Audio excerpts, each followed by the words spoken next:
Thank you, everyone, for joining us tonight. My name is Jana Israel. I'm the Adult and Academic Programs Manager at the Wadsworth Atheneum Museum of Art in Hartford, Connecticut. The Wadsworth Atheneum was established in 1842 and has evolved into an encyclopedic museum with particular strengths in American and contemporary art.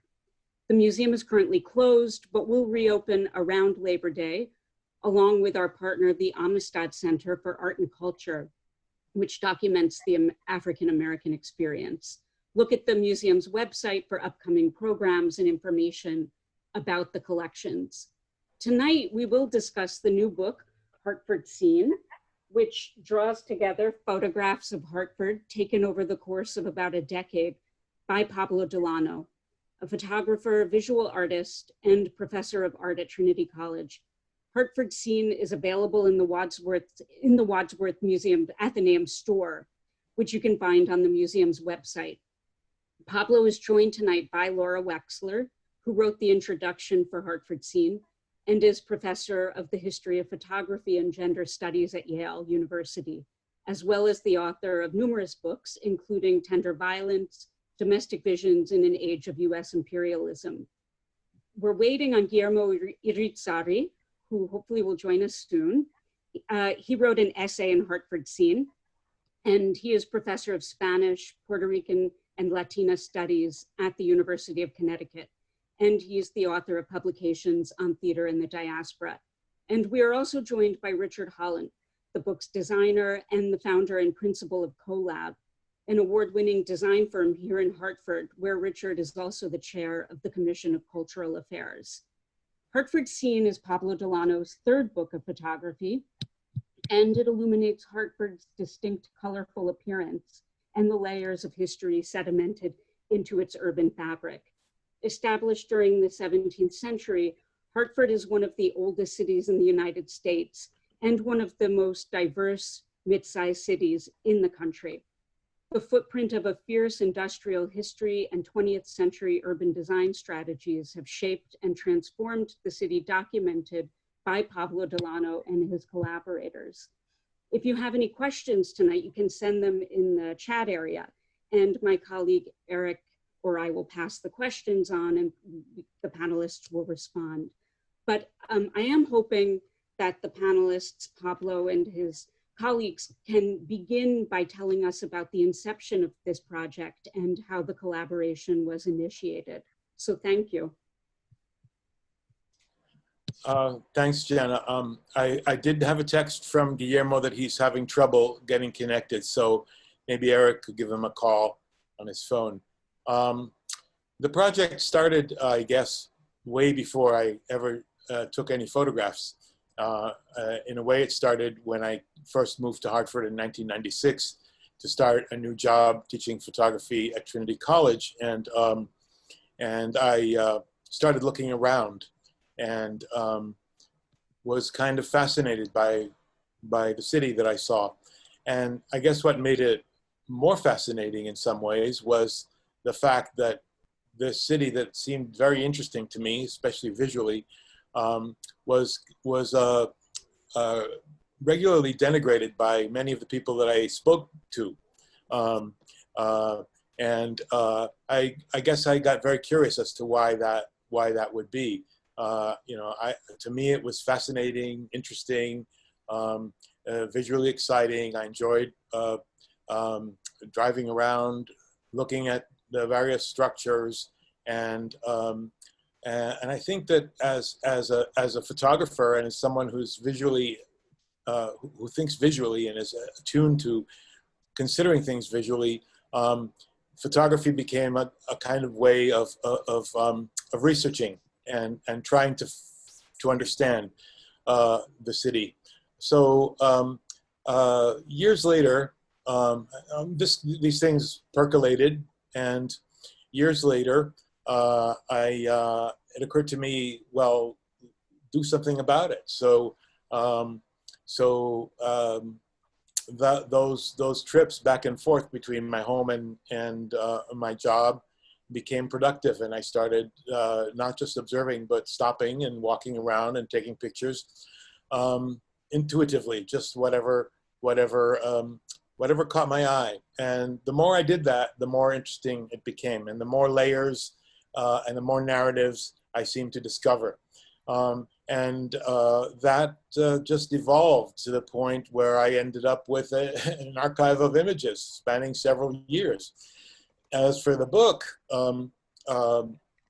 I actually owe that the seed for it to a former colleague at Trinity College, a former dean, who suggested, who looked at the photographs and said, "Well, this should be a book." And I did it informally. I did it as a way to satisfy my own curiosity and out of a kind of compelling need to make pictures, which I think photographers and artists need to be working all the time. But that set off a spark. And the photographs became an exhibition at the Connecticut Historical Society, then at the Hartford Public Library. With the exhibition, I thought it would be interesting to do a publication. And what kind of publication? Well, a publication that would be accessible.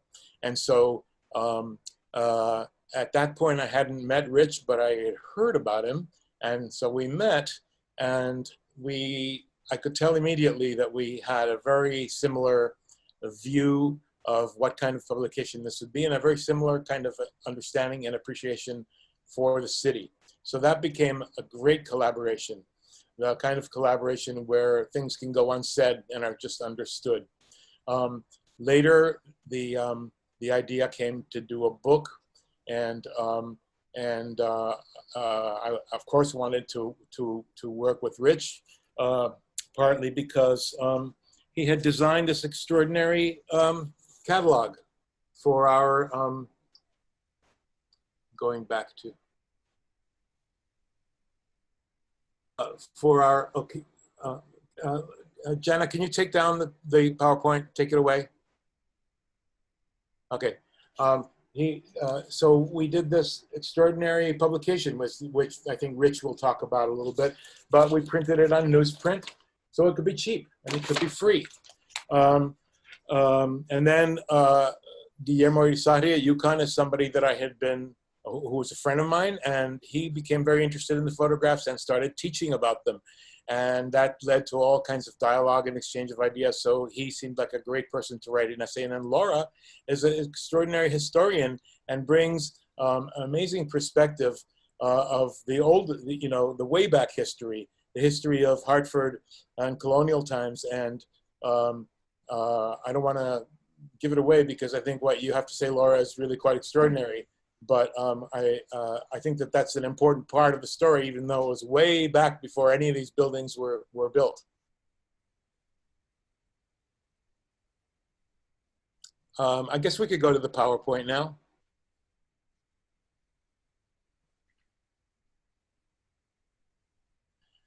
So let's just skip ahead quickly. Right. This is so the title page evokes the old industrial history without really showing it. It sort of suggests it, but also suggests the residential, the mingling of the residential with the industrial. Okay, next. We designed a very what I found very interesting and kind of provocative title page, which a table of contents, which is visual rather than it depends on pictures rather than on text, to tell you what's in the book. Next to the slide is Laura's introduction, Split City, which I can show you the full page because that way you get a sense of the photograph that accompanies it and how it is actually a split city in the photograph. The next slide is Guillermo's essay. And the next slide, it gives you a sense of the way the book was conceived as a series of layouts and juxtaposing one picture with the other, including these phrases, word poems, which Rich contributed. Interestingly, the four pictures on the right represent old industrial Hartford, and only one of those pictures looks the way looks the same today. The three others, the top left is the Swift factory, which if you saw the Hartford Courant today, there's a Black Lives Matter mural being painted at that building right today, right now. The Capewell Horse Nail Company has been completely remodeled and renovated into lofts. And on the lower right, that view is completely blocked now because CT Transit has a bus stop there, a train stop. Next. Obviously the insurance capital, or the former insurance capital, or whatever it's known as, the insurance capital of the world. Tried to find interesting ways to show these buildings, especially the one on the right, the very impersonal Hartford, the Hartford, very rigid and cube-like. Next. Okay,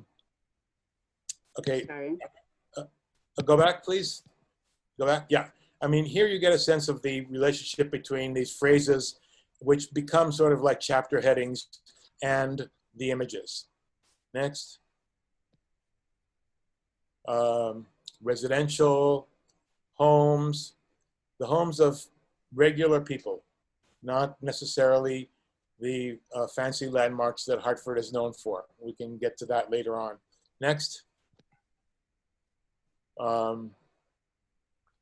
Former greatness. Next. And of course, the perfect six, which is the archetypal architecture of Hartford. This building is the form of this building, containing 6 apartments, came around the end of the 19th century. It was built to accommodate the working class families that worked at all the various light industries that made Hartford so famous: the bicycles, Royal Typewriter, Columbia bicycles, Fuller Brush, et cetera, et cetera. So I think we should move on. Jana, do you want to? Oh, okay. Oh, these are the images that I think Guillermo wanted to talk to about. Yeah, Guillermo has to unmute himself. There you go. Well, one of the things that I wanted to discuss was the ubiquity of this type of tractor, this very small unit that is very easy to bring in to remodel houses or rebuild the parking lot without having to bring in the big, what we call in Puerto Rico, the puercas. They're very interesting in that they appear twice in the book. I saw them in several other pictures as well, but I think it is essential to the history of what is going on in many cities in the US right now, but particularly cities, post-industrial cities like Hartford. That's what I wanted to bring up at this point. Thank you. And did you want to come back to some of the images, or do you want to keep going? Yeah, perhaps we'll come back to that. Thank you.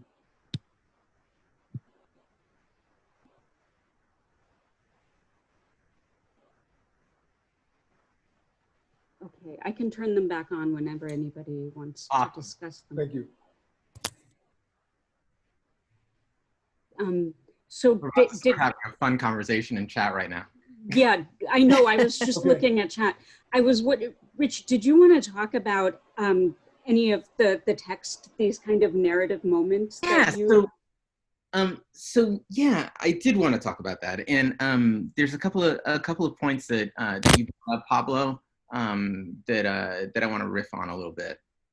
The first, I do want to talk a little bit about that publication that you shared, the newsprint publication. You know, these things, we find them all over our city, right? They're about buildings for sale or autos for sale, and they're stacked up in pizza places, and they're accessible sort of like circulars that folks could lay their hands on. When we were doing the first round of the work for this book, it was a catalog that supported an exhibit at the Connecticut Historical Society. You know, there was something about the immediacy when we limited the work to just a few images, that just seemed like it was a conversation about currency, right? And but it seems that all of the work that we've done together, Pablo, has always been about a conversation. It's been about conversations that you and I'll have at, at Effie's over eggs and pancakes, that then spill over into something completely different, where it's the unspoken conversations that we're having as we pass ideas back and forth between us about things that we just could never, ever be able to articulate, but that we can demonstrate and share with each other. And for us, that's kind of what we're looking to bring to design, not just simply how one organizes it, how we organize images or how we categorize images, but how we create these sort of inclusive conversations where we are not at all the final say on a piece, but that we turn it over to a city, or turn it back over to the city, to the people who live here and to the people who are engaging with the work, to be able to perpetuate that conversation in ways that we couldn't possibly predict. And I think in a lot of ways that emulates a lot of what's been happening with the city and how our city itself has evolved, right? It's evolved in ways that we could not possibly have predicted. And yet here we are, thinking that we know it as it prepares to evolve into a whole other place. L'Oreal had mentioned in the comments here, interesting how these old style buildings lasted, classics. Well, I don't think that it's the buildings that lasted, they're still there, but they're not the buildings that they started off as, right? The stuff that lasted are the people's will to hold on to the city, to reinterpret the city, to make it something fresh and new all the time, to surprise themselves and to surprise each other with what we're building and where we can be. So as we were organizing this book and putting it together, we literally, and I do want to give a nod to Carla Pamanis.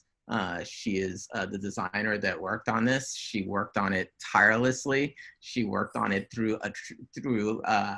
without the benefit of the morning conversations that Pablo and I had, and had to kind of interpret these, these bizarre esoteric notes and turn them into something that's functional and that, that makes some kind of sense and that had a lyricism, right? But we would literally have floors lined with images and layouts, and we'd stand on top of tables and walk on the tables to be able to look down at the layouts on the floor so we could get perspective, like we were in a cherry picker and a helicopter flying over this city that traveled over time and not just in a static place. And we had this opportunity then to just reorganize things and see what the narratives that were happening with the architecture, what one image was actually saying to the other in conversation, whether it validated it, whether it lifted it up, or whether it might have had some kind of condescending attitudes going on between them. I mean, there were conversations that happened in the image with the images when they were paired together. Then we had this interesting challenge, right, Pablo, of questioning whether we were putting our hands on the scale of the conversation too much, whether this was true to what the images wanted to say to each other, or if we were being kind of sneaky and subvertive and layering in some additional context into this. Which I think is inevitable, right? Yeah, there's. But that leads to one of the questions which I don't think we ever really discussed, but everybody asks me, and they may ask you, although I don't think we ever discussed it because maybe there was no need to discuss it, and that's everybody wants to know, well, where are the people? Why are there no people in the pictures? And for us, well, the people are there very strongly. I mean, yes, they appear in some of the pictures, there are figures and you get a sense of scale and so that, but that's not the people that I think we see in the picture. We see the population, we see the thinking, we see the psyches, and the people are the buildings, the people become the buildings. And also, I don't think we wanted to anchor this in the present necessarily. We wanted to let the buildings speak for not only the past people who lived there, past populations, but future populations. And to that end, we have this little paragraph at the end of the book, which I'll read it just because I want to get it right, and it's very short, but it says, "The places, scenes, and structures depicted in these photographs are identified only by their street location. Over time, the use of buildings may change. They may be altered, replaced, or cease to exist altogether. The camera records the present moment, but past memories and future possibilities inhabit the images." So that's all played into how the book came together and the organic nature of the process by which it came to be. But at 100 pages, that's a lot of organic processing. It's a big challenge to be organic at scale, right? Because there's this natural order that keeps wanting to impose itself over the work, and resisting our own order, and and making room in the conversation. Is an interesting kind of a Zen challenge. I'm sorry. Well, that order, I mean, I was so interested in what you called it, a city that travels through time, because that's a wonderful way to describe what's going on in so many of these images. And that order is also a historical presence that is vibrant, visible, and vivid in the city. And when I look at these pictures, and one of my reactions was, where are the people? Even though I went to the first exhibit at the Connecticut Historical Society, and one of the things that really struck me was there were so many people there, and they were incredibly engaged in saying, I lived here, this was my building, do you remember what this used to look like? And so it was very clear that the people are here, but mostly in the images, they are figures for scale. They're not the center, the visual center of the image, even though they're the soul of the image. It reminds me of when you take a creative writing course and they tell you that the way that you yourself are most revealed is not by trying to describe what you think, but by trying to describe something that is not you, that is outside of yourself. And that's what reveals the person the most. And that seems to be also what's going on in these pictures. But the history of Hartford, okay, has an imprint on the city that's pulsing here, even though nobody's directly talking about it. But Hartford was founded by 100 people and 150 cattle or something like that, who came down from Boston in 1635. I wrote it down, yeah, 1635. And they made a city in 1636, or they made a settlement on basically Algonquin and Quinnipiac land. And in 1637, there was a war. The war is called the Pequod War. And it was a brutal war up and down the coast, down from Hartford to Mystic, down the rivers that follow the seashore, and down the seashore to Mystic. In Mystic in 1637, there's happened something that's called by historians the Pequod Massacre, when Dutch soldiers for hire, Captain John Underhill and Captain John Mason, working with the Boston Puritans, set fire to the Pequod village and massacred women and children, and then followed the men who were fighting to another place and massacred them as well. Very few people survived this. And Captain John Underhill and Captain John Mason wrote accounts of this battle. And what they wrote about was how the women and children cried to their God to save them. But the Puritan God was obviously much stronger. And the whole idea of starting a new Jerusalem or a new Zion, it was obviously being proven by this massacre. And the Pequod War went up the coast. The Pequod people now have a grant from the federal government to find the battlefields of the Pequod War that have often been kind of overgrown and not known.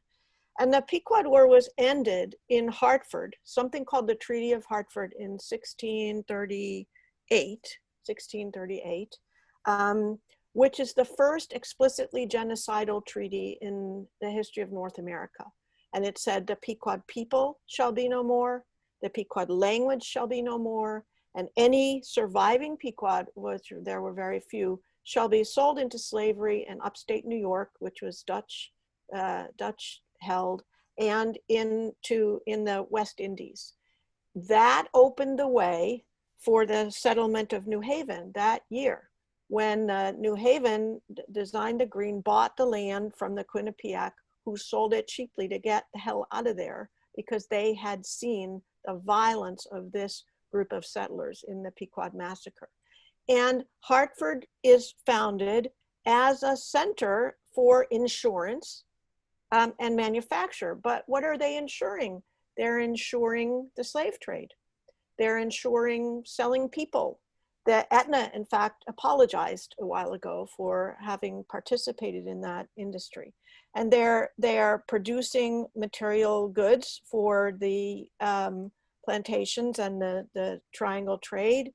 And they're using the Connecticut rivers, the Farmington River, the Connecticut River, the Quinnipiac River, and the sea to become prosperous in part in this trade.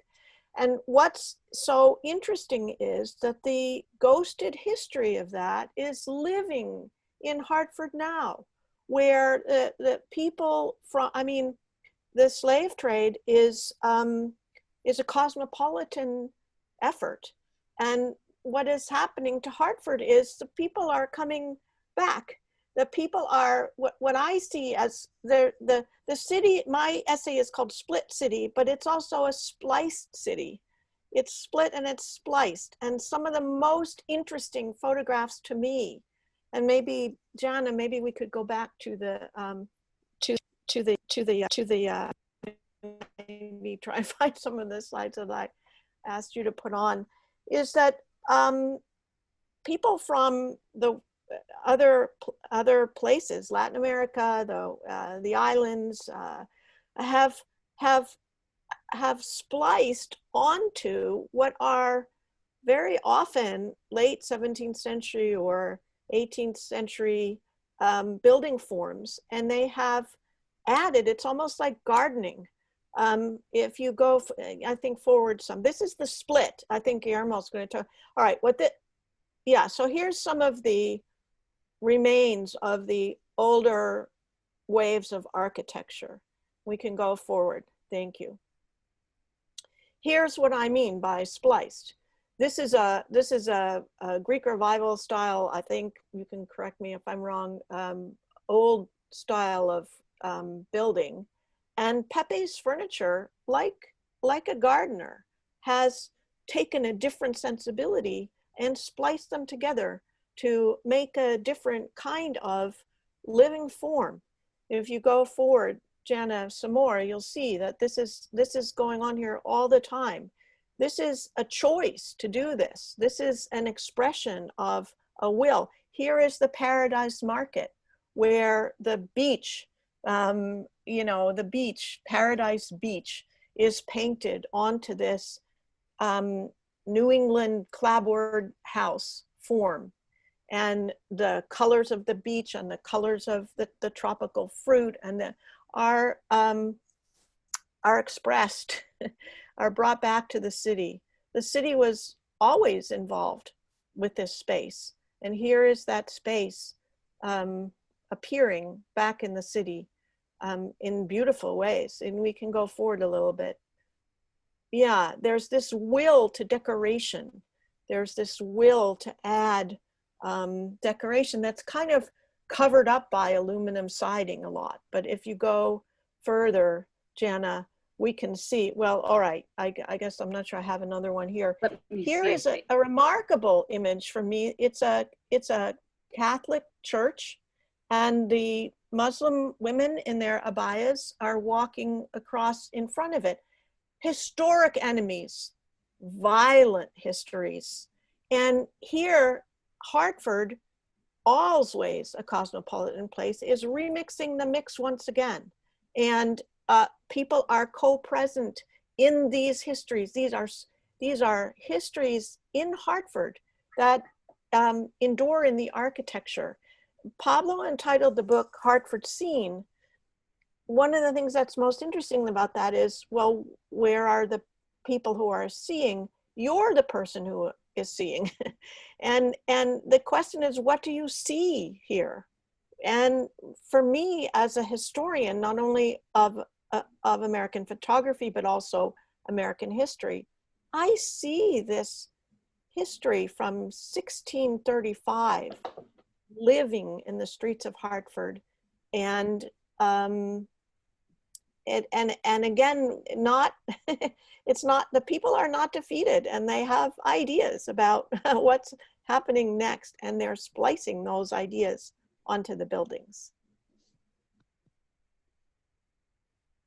Oh, okay. Well, it was a different one, but it was the tombstones on what's called Zion Hill, and I just want to say that again, this is from 1635, where New England was the Zion, the New Jerusalem. These ghostly remains. But the picture you're talking about, we can go back, it's earlier, but I want to just say one thing about this picture. This is all that remains of a enormous baseball stadium in the south end of Hartford. This was a huge baseball stadium. Babe Ruth played in it. I mean, it was a major baseball, and this is all there is. This is all that's left. Jana, if you want to scroll back, the picture that Laura's talking about is earlier, of Zion Hill Cemetery, earlier. Oh, yeah. There. Yeah. Yeah, and you know, Zion, I mean, and there's a whole section at the end, near the end of Pablo's book, which is about one religious building after another, and this notion of a place of peace, of possibility, of justice, of Zion is obviously still alive, even though different groups of people are inhabiting the structures, and different ideas about what is Zion are clearly, people hold different ideas about what is Zion, but this imprint is still helping to cohere the city. Pablo, you were talking about the number of synagogues that used to be in Hartford, and now they're all gone, not one left. And they're all left. They're all there. They're just not synagogues. Yeah, so okay, all right. You know, what's left is the buildings. What's left is the structure. Right.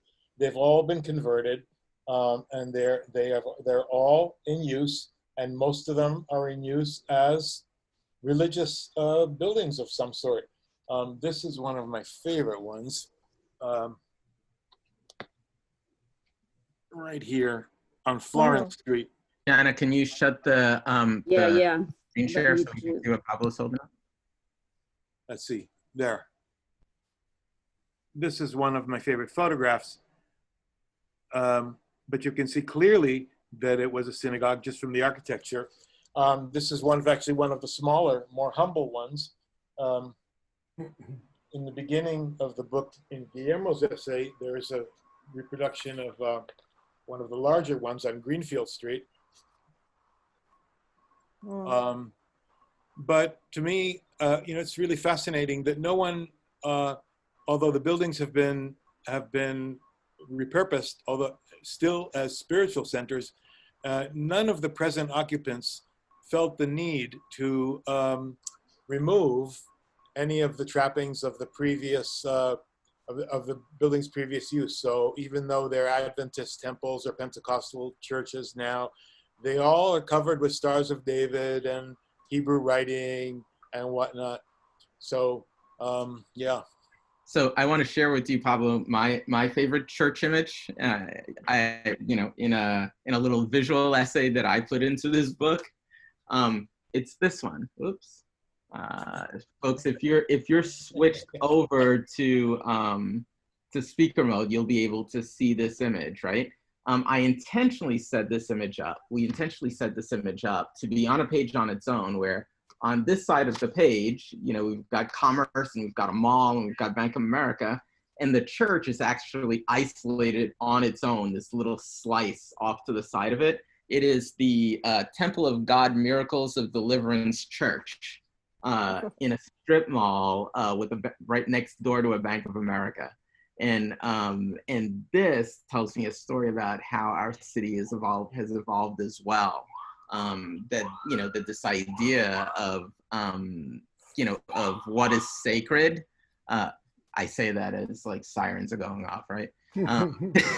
This idea of what is sacred isn't confined to place. It's almost of what you're saying, right? That the sacredness finds its place, and that it's no longer prescriptive. But I would like to add to that a little bit as well. Are you going to tell the story of what Unity Plaza is? I'm going to let you do that, no, because that was a great lesson for me. You should tell that story. So Unity Plaza is built so that it becomes some sort of redress after protests, similar to the Black Lives Matters now, in the 1960s in Hartford after the assassination. After the assassination of Dr. Martin Luther King. In addition to that, I think it is very interesting to look at, I tried to read the small print in Pablo's photography because he does so much with micro photography. So I looked at the information on the storefront, actually on the church front, and to see who was this, who were the reverends, who were the parishioners related to that church. And this is an important couple who were leaders in the African American community, and they were part of the great move to the north of the African American community mid-20th century. But additionally, irony, I think, is one of the dominant tropes in Pablo's work. So you can see how church and the new church of the secular state, Bank of America, speculate in this large building that is supposed to bring unity. But we do know of the massive exploitation in the refinancing and the mortgage crisis that happened in the United States in the early 21st century. So we're having many ideas compressed into one picture that is supposed to be a slice of time, but it becomes deep history, and it also becomes a critique of what may come next. Something also that is important is what is outside of the frame. And what is outside of the frame is a supermarket, because as we know, Hartford is a food desert. So left outside is a supermarket that has gone through 10 owners. Most of them have gone bankrupt, or they have shifted or resold, because it also, what is outside of the frame also tells the history of that. And we could say again, the split between those who have and those who have not. Because between those who are part of the mainstream, as in Bank of America, and those who are outside of the mainstream, those who are within capital or who have control of capital, and those who are the objects of capitalist exploitation. So it is a split that replays historical violence, and that it suggests that, I'm going to be less optimistic than Laura, that split will be repeated, and that split has a lot to do with racial inequalities and racial violence, with capitalism as being plotting also to support this type of split. Just want to add one thing briefly, and that is that for me, one of the kind of pleasures and joys that I take in making these pictures is to try to incorporate all of these ideas that our speakers have mentioned today in a picture that looks actually very, very simple. It's just straightforward. It's just there. If you don't look carefully, you might just think it's a snapshot or a picture taken without the kind of intentionality that's really behind it.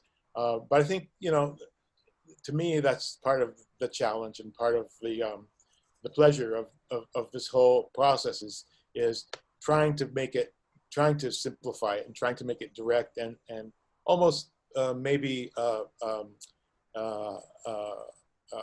simple. What am I trying to say? Deceptively simple. And that is, I think, one of the fascinating aspects of your photography, not only in this book, but also in your previous books and exhibits, that there is a simplicity, at least at the surface level. There's a simplicity. It enables, it invites intimacy with the image, and then you sit down. I have two pictures, sorry about the glare, that I do love, but one of them, this one, let me see if I can point to it over here, has the flag of Puerto Rico. And, for a long while, I wanted to have a picture by Pablo, and I finally got it. But I also had talked to Pablo about how when people disappear from the image, what you start having is something that sort of mimics a face, things that replace the face of the other, that the buildings themselves become racialized and they start to appear as faces. So if I have two eyes, this picture also has sort of two eyes. The triangles and the stars become eyes. And then windows, like in this one over here, you have two windows. And then this little image here, it's an altar that becomes sort of like the mouth or the nose. There's something engaging and familiar and intimate. So you can indeed identify. I'm thinking of a philosophical concept that has to do with Levinas, a philosopher that survived the Nazi genocide, the Shoah. And he said that there's an encounter with the face of the other to which you have to respond immediately. You can't think about it too much in the first second. It has to happen. And there's a lot of that in Pablo's work, particularly in the Hartford Seen.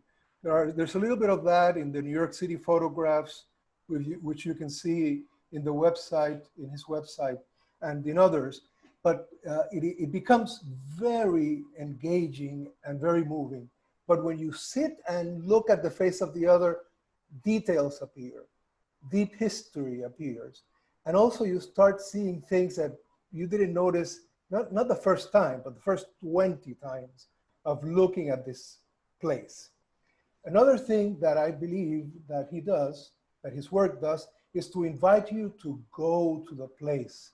Don't take the image at face value, no pun intended, but go to the street, visit that space. I invite my students to do that. Some of them tell me, I can't, because Hartford is very dangerous. Others tell me, I live around the corner. And they're in the same room, and they do not relate at all with the emotions and the felt embodiment of that place for many of the students, but also of the people. I mean, this is not an exhibit, and this is not a book for, I have to disagree with the current review calling it a coffee table, because it is not something that is meant for easy looking at. but it is a simple engagement that invites you to be intimate, to do your work, to travel, to move out of your comfort space, and then you can talk. There's a deep learning experience, critical learning experience, if you take the invitation seriously. I want to add one thing, which is just a little bit about the process. I appreciate deeply all of the thought that all my colleagues have given to this project, and I think that their insight is very valuable to me, and I think that it's true. All these things that folks are talking about, it's all there, it's all in the pictures, but at the same time, when a person is working on a project like this, I'm not thinking consciously about all these ideas. I have to rely on my intuition and on my instincts. And I don't think that, I think this is just the way that artists work and the way photographers work. You can't be trying to analyze and find meaning and looking and trying to find, you just have to respond viscerally and intuitively to what's in front of you. If you get to a street corner, you have to decide whether to go whether to go right or whether to go left. And there's no rational thinking that's going to tell you what's the best way to go. Based, if I turn this way, will I find more interesting things? Or you just have to trust your instinct. There's not a logic behind it, but that's an instinct that's very, very fine-tuned and honed and developed from doing a lot of looking and a lot of walking and a lot of looking. And you have to learn to trust it, because if not, you won't be able to build these things, which can then be analyzed and which do contain all this deep levels of meaning. It comes out of an intuitive process. I just thought it was important to say that.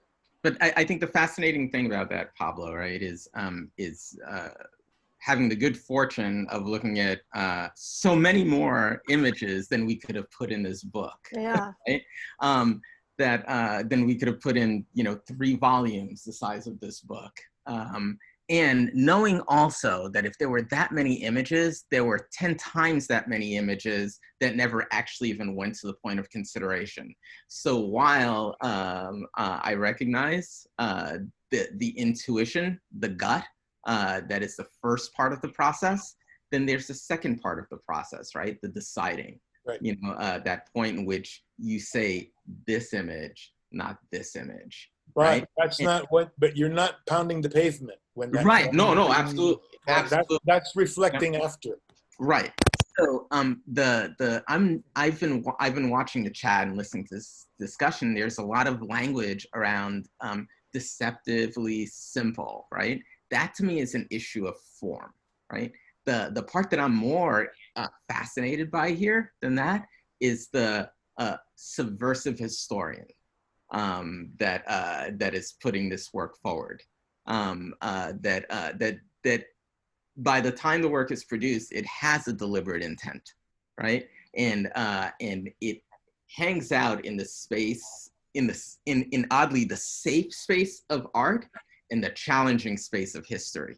And I know that we're used to thinking about it the other way around, right? That history is fact, and so so we're safe there. But we're living in a time that proves that history, and fact and safety are not congruous statements, right? No. So the question, the historical fact is that I come from a colonized country. So right, and that influences everything, doesn't it? Everything.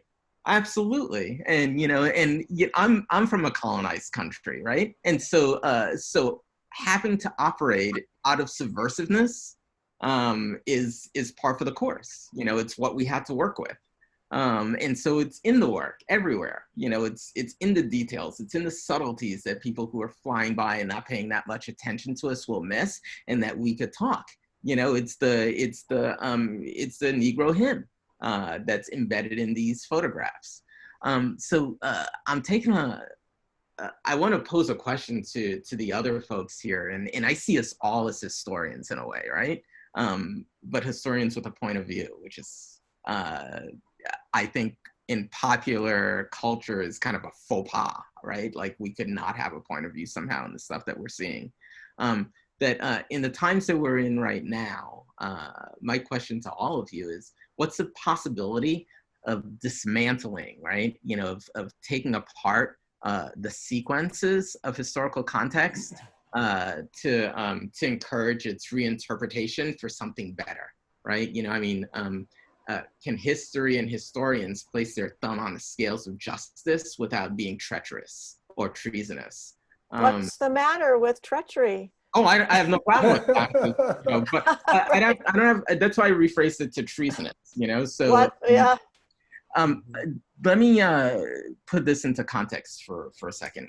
I've worked so far on I've worked on a lot of books, but 3 photo books specifically. And actually the very first thing that I've designed when I started my business was a photo book. It was for a photographer named Ernest Withers, who... Oh God.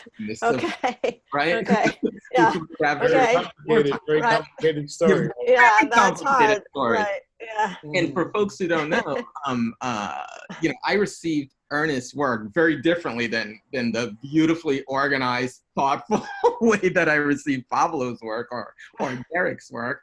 I received it in, you know, in big old like U-Haul or Stop and Shop cardboard boxes. All the images are kind of taped together, and I spent the first 3 months learning about the civil rights by peeling apart the tape that was holding these images stuck together, right? And then figuring out what the images were about. And his take on this, right, was that he is not a photographer, though he's captured some of the most compelling images of the story of our civil rights history. His conviction was that he was a propagandist. You know, that he was not about leaving space for interpretation, but he was about putting content out there that to him had one narrative to it, you know, that it had a goal and a direction, you know, is what I was learning about this. And so he was putting his finger on the scale, right? But I don't think that I really recognized it until about 2 years after this book was designed, how much his finger was on a scale, right? The second book that I designed was, it was maybe about 10 years ago or so. It was a photographer who spent a lot of time in China and was giving us back the equivalent of WPA heroic worker images that he captured in China. And to the person, there was this normalizing of face masks 10 years ago in China. And you saw people walking around, it was just a common day thing, you know, and there was no sense of weakness or, you know, or fear around them. It was, you know, there was a stoicism that was associated with that. I didn't see all that until, though I was designing and I saw aspects of it, I didn't understand all the meaning of that until years later. So now here we are sitting with this other book, right?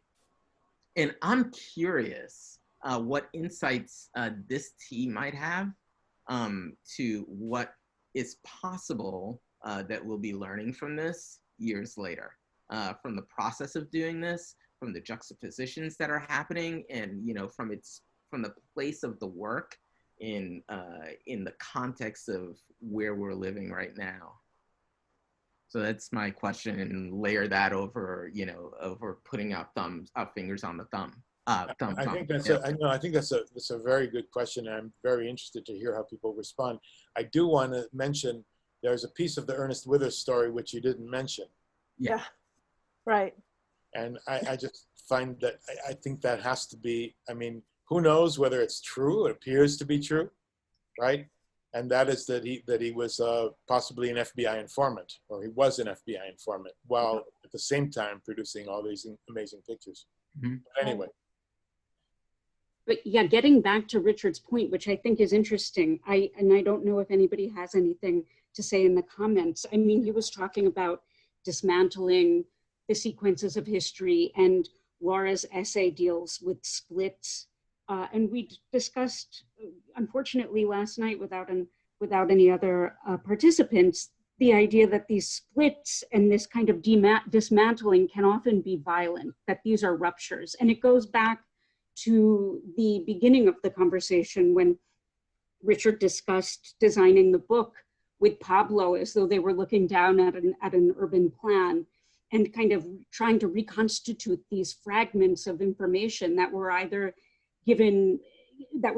passed down violently or kind of peacefully, that there may have been a rupture.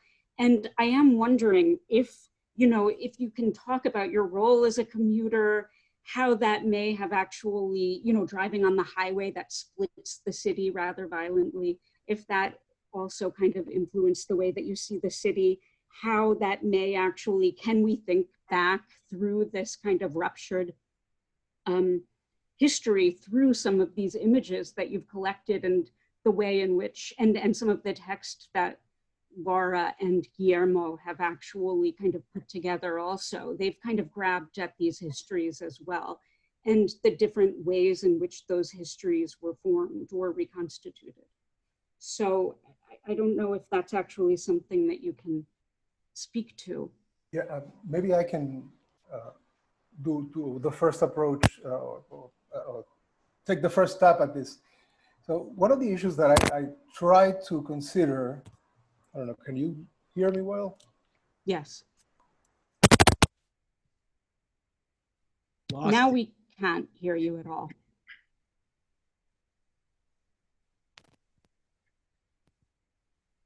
So one of the issues that I was trying to consider in my essay and also in my understanding of Pablo's work is how there's so much, I loved Laura's sentence or phrase, a ghosted history. How much of a ghosted history there is. If we look at, let's say not architecture, but taking that layer off and looking at the place where that building is and what happens in that place, generally that is out of the frame, but it is essential to understand what is going on in the image, what we do not see, what is hinted or what we can discover if we say, I'm not going to think of the first thought that comes to my mind, but I'm going to peel that layer off and I'm going to look at it again, taking that fresh look into consideration. So that I think is the first and most, I guess, a very compelling way of approaching this issue. So you peel a layer off. And very frequently what you find is an image that suggests, Garth Myers, a professor at Trinity College, suggests in the chat, a palimpsest. I think it's interesting to think of that way of erasing or trying to erase and then building again or printing again upon that surface.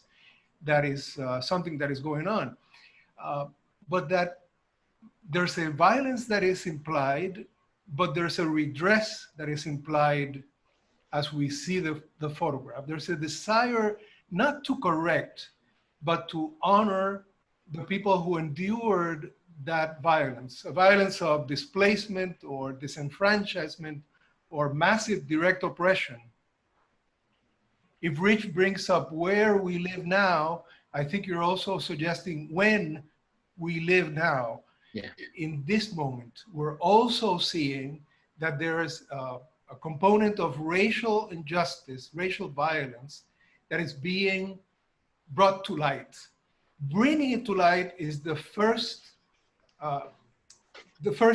stage in redress. We're acknowledging something that is taking place and that has taken place, and we must visit that in an honorable and respectful way. We have to give dignity to the object of history, to the object of violence.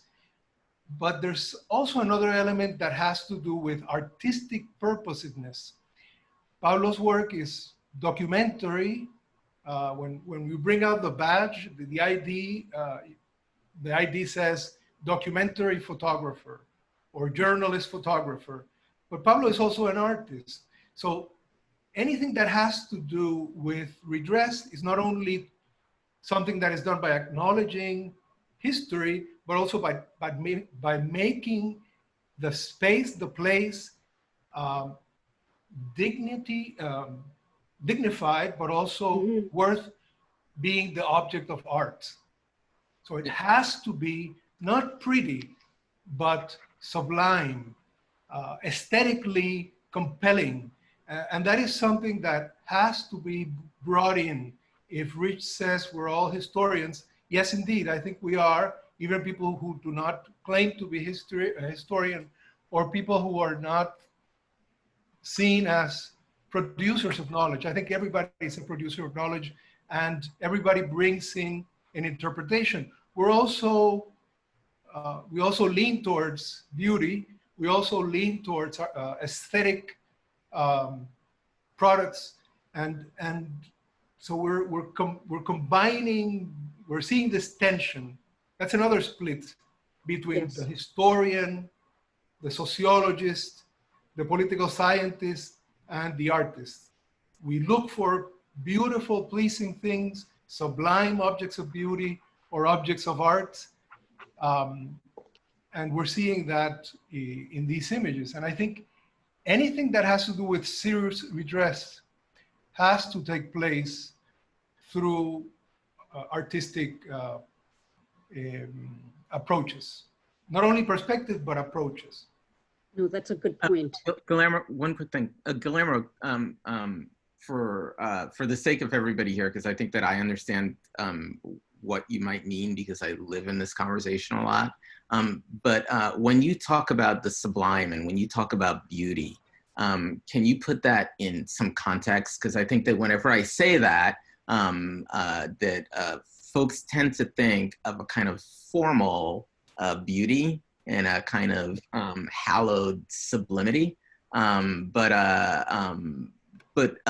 how would you express what you mean by beauty in this context? Right. So there's this issue that perhaps something that is beautiful has to be nicely framed. It has to be polished. It has to look balanced. It has to have synchrony, elements that must be there.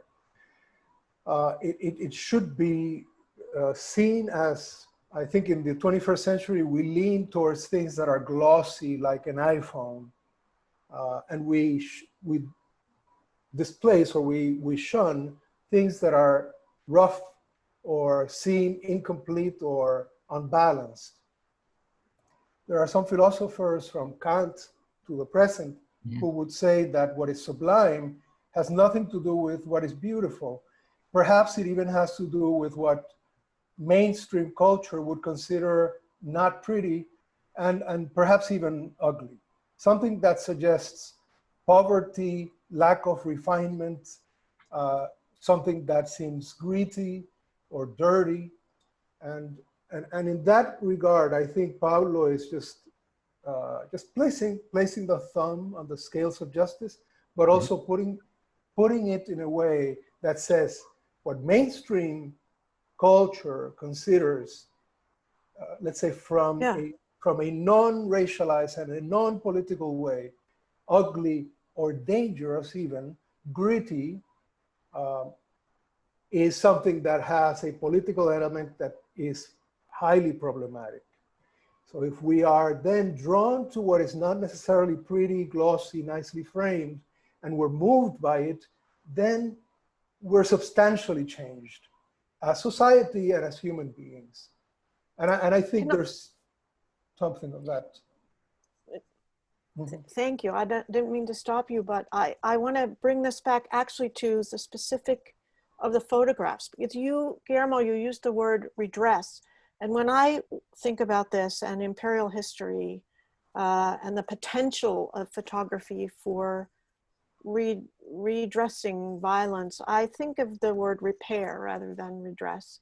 Repair is a really interesting word for Hartford's buildings, because many of these buildings are in need of repair. The porches are sagging, the bricks need pointing, there's not a lot of money to take care of these buildings and they're in need of repair, but the repair has been performed. Pablo takes photographs of things in which the repair has happened. Repair is another word for what do you go to? To where do you repair? And you repair by putting the Puerto Rican flag on your little building. You repair by painting Paradise Beach so no one can forget it. You repair by making your food market deep orange and deep green so that people can remember what it's like to turn a corner in Puerto Rico and suddenly there's the blue of the water and the green of the green, you know, and repairing, where do we go when we need to remember? And these are pictures of repair. Again and again, the buildings are speaking of this capacity of people to, and the things that become ugly in these pictures are the skyscrapers, are the iPhone aesthetic. And you just like, what is, it's threatening, you see it. And that's indeed the thing that needs, that's indeed the thing that needs to be addressed. And Pablo shows us that again and again. I know there are many more photographs because actually some of the ones that I wrote about didn't make it in the book, it turns out. And there were many more in the show in the Historical Society. And it's an extraordinary archive of Hartford and the history and the will of Hartford at this moment. I love that question about, well, what do you think these show is going to happen? We don't know what's going to happen. We know something extraordinary is happening. And here we have this amazing record of many people making their mark, making a repair, saying, I am here. I am not the glossy surface. I can plant a garden in front of my cottage and it won't be groomed, but their flowers will grow. I can make a mark. I can be a woman in an abaya, walk unafraid across the Catholic Church. I can, and that I agree with you, Guillermo, is a wonderful definition of the sublime. The sublime, well, Frederick Jameson says history is what hurts. It's a really interesting phrase. History is what hurts. What's hurting you? History. History. What is history? It's the story of what hurts. But the sublime is what gives you, it gives you a chills. And it frightens you because it's so chilling. What's so chilling? Messages from the past. The fact that no one and nothing is ever forgotten. And that is in these pictures. And the pictures are giving us an archive that will carry us into the future as we ask this question that Rich asked us, what happens now? These are ways of telling, ways of seeing, to use John Berger's phrase. And thank you, Pablo, really. I mean, thank you. I'm so grateful. Yeah.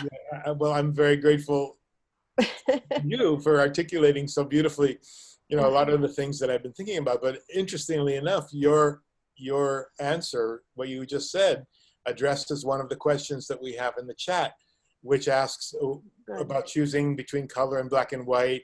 You know, I've done a lot of black and white. My previous book was all in black and white, but you've basically given the best answer for that in terms of the way you describe the color and how important the color is to the meaning of these pictures.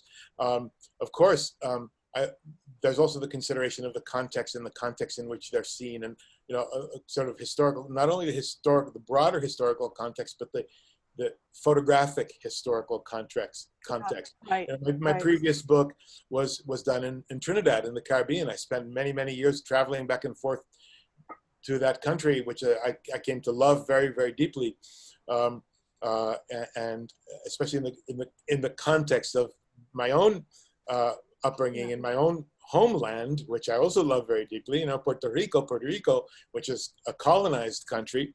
Trinidad is post-colonial and is dealing with all the issues that come with how you define yourself as a post-colonial nation and whatnot. But it's also Caribbean country, and there's a history of ways the Caribbean has been depicted, and that is always linked very strongly to color. And the reason for that is linked to tourism and commercialism and this and that. So it never occurred to me to do that book in color. I wanted to do it in black and white because I felt I could see more deeply in black and white. Just like it never occurred to me to do the book about Hartford in black and white, because color is so much an important part of the story, despite being familiar with, as the person asking the question asked, of course I'm familiar with Atget's photographs of Paris, which are very, very important to me, and to the whole history of urban photography, as well as Walker Evans' photographs, Bernice Abbott's photographs in New York, on and on and on. There's a long history of city photography. But yes, color is a very important part of the narrative in Hartford, and the story that I thought was important to put out there. Absolutely. The black and white also has a context to it, right? I mean, there's something about looking at a black and white image that evokes a kind of nostalgia. Now it does, but now, before right? that's all there was, you know. And the beauty to me about shooting the Caribbean piece in black and white and making black and white images of black and brown skin is that film wasn't designed for it. You know, that you had to actually, that actually is a piece of subversion right there, to take a stock that was not meant to photograph us, you know, and make it work beautifully anyway. You know, there's this beautiful nose thumbing to colonialism that happens with that I think is just magnificent. Right. In thinking about that, also, Pablo, if I may, could you talk a little bit also about some of the other dialogues that your pictures, your photographs are performing with artists of other mediums, like painting, for example? Because there's an engagement that you have with other photographers, and this is something that, as I was writing my piece, I would ask you, were you thinking of this photographer or that photographer? Or I wrote, I think this photographer is important. It's an important influence. And you would, actually, you mentioned Aged and others that you found essential for your photographs. But you're also a painter, and nobody has seen your paintings. I've asked Jeannie a little bit about how many you have in your basement. So at some point they're going to come out eventually. I've seen one that has an image that looks like this one, and that's it. That's all I get. But could you talk a little bit about how much of a conversation you're having as well with pictorial history or artists or painters? Well, as you know, the Hartford project is in the past for me, pretty much, although I couldn't help it. And just 2 days ago, I saw something I had to photograph. I think that project will be ongoing as long as I'm in Hartford. You know, it came about because I happened to be in Hartford, and it will keep going as long as I'm in Hartford, because there will always be things that I want to photograph.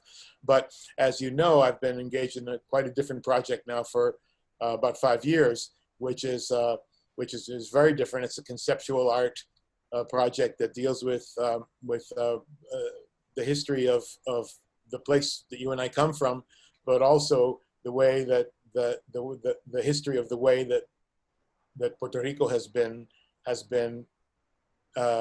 pictured, especially by outsiders.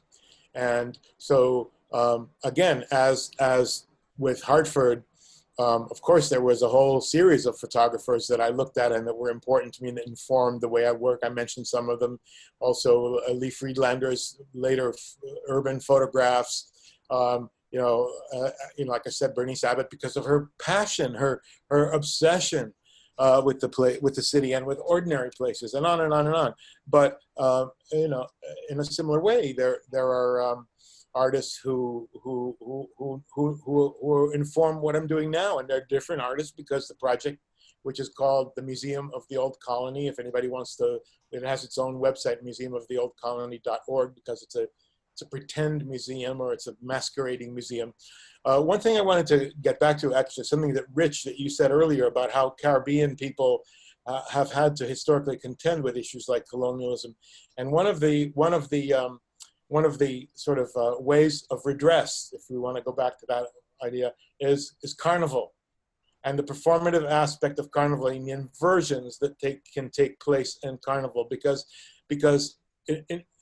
colonial authorities allowed and permitted a certain amount of freedom in carnival, and colonized people took advantage of that, because this was a way to subversively mock and berate and make fun of the colonial authorities. So I think that there's a bit of that in the Hartford project, and also in this new project that I just mentioned, the Museum of the Old Colony.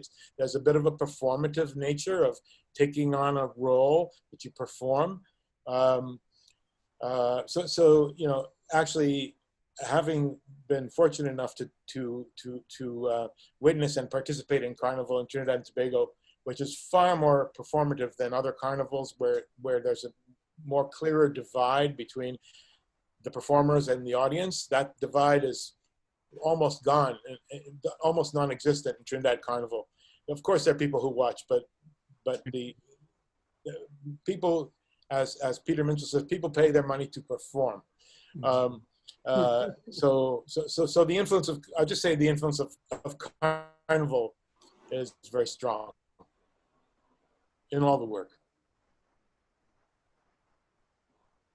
What's next? Thank you. Are there any other, I don't see any other questions. I see some wonderful comments. But do any of the panelists have any questions? I just want to add something, Jana. You put the Museum of the Old Colony website is not hosted by the University of Maryland. It's actually the Center for Art, Design, and Visual Culture at the University of Maryland is where the installation was last. It was on exhibit there for a couple of months earlier this year. It was a massive installation, almost 4,000 square feet. But the website for the project documents all the different venues where the installation has taken place, and that's a website that I built myself. Okay, all right. So website, that's fine. I mean, it is. And it will be, by the way, the Museum of the Old Colony will be also, it's an installation that is site specific, and the changes depending on where it goes. The next iteration will be at Photoville in New York City in September. Photoville is a very large outdoor photo festival which will take place this year, regardless of the pandemic, because it's outdoors. The exhibits are printed on enormous banners, and so I'm working on that now, and hopefully that will happen in September. That's great. Thank you. I mean, yeah, that looks like another great project as well. But I don't know if there was anything anyone wanted to say that they feel that they didn't have a chance to say. But otherwise, I feel like this was a really wonderful conversation about a pretty fantastic book that I hope you all purchase. And I'd like to thank Pablo, Laura, Richard, Guillermo, for participating in this really wonderful conversation about this really spectacular labor. And so I encourage you to purchase the book and to look at our website for future programs. But thank you so much, everyone. Thank you, Jana, for setting this up. And yeah, thank you for all the effort to make this happen so well. Thank you. It was actually really great being able to just hang out and talk with everybody. We each worked on little chunks of this, and it was kind of cool to see how it actually all comes together, and how resonant our approaches were with each other. Yeah.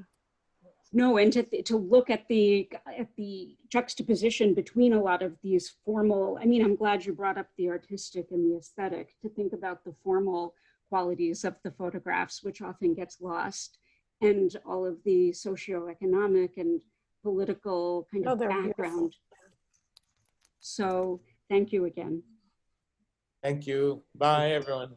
Bye-bye. Bye-bye.